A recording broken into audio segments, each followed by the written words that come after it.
Hello everyone, welcome back to the channel.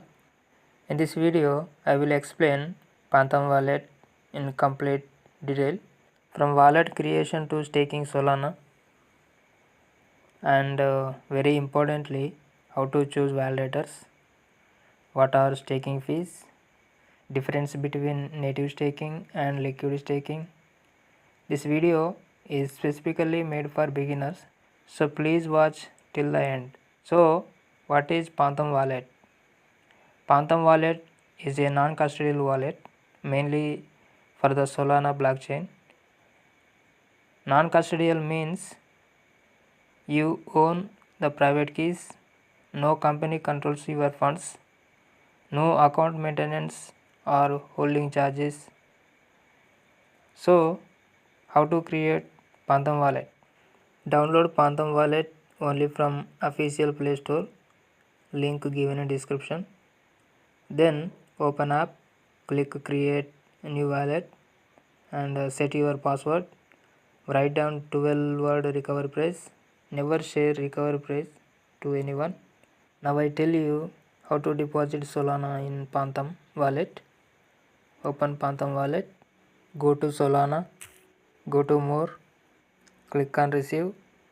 So copy Solana address, send Solana from exchanges like Binance using Solana network. Now I explain you how to staking works in Solana. So when you stake Solana, your Solana is delegated to a validator. Validators help secure Solana network. You earn rewards for supporting the network.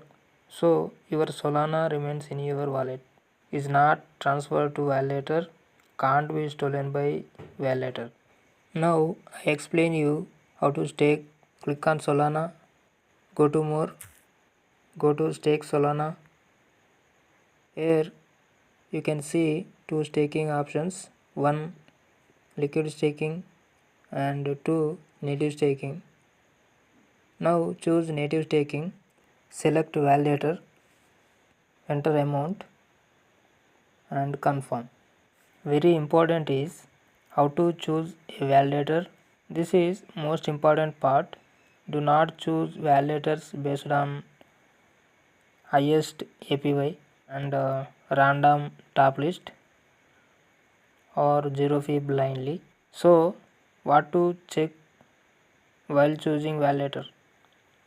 Validator commission fee usually ranges 5% to 10%. This is taken from rewards, not your principal amount.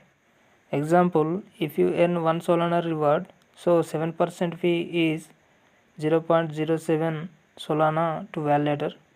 You receive 0.93 Solana. So recommended commission fee ranges 5% to 8%. Avoid very high fees and zero fee may increase later suddenly. Validator uptime should be 99% or above. Low uptime means fewer rewards. Avoid extremely large validators.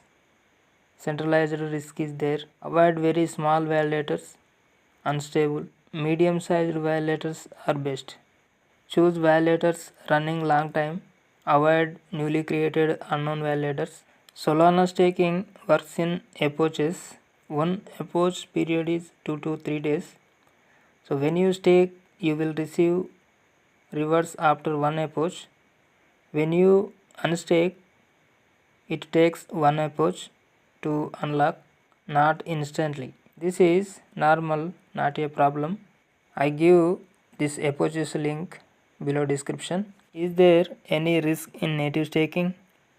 Very low risk, no smart central risk.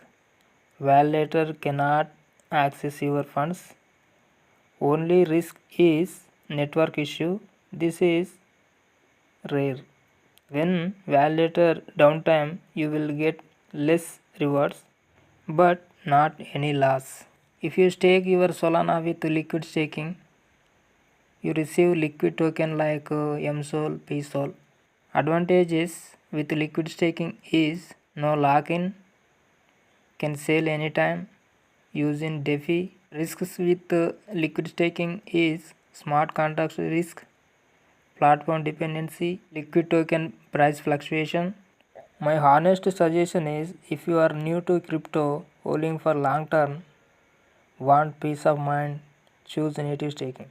If you understand DeFi, try liquid staking with a small amount only. Extra safety tips is enable app lock, keep recovery praise offline, never sign unknown transactions, avoid fake airdrops. For large funds, Ledger plus Phantom is best. Final summary is Phantom wallet is free, no holding or maintenance fee. Native staking is safest. Validator's choice matters more than APY. Now I show you, I staked some Solana with native staking.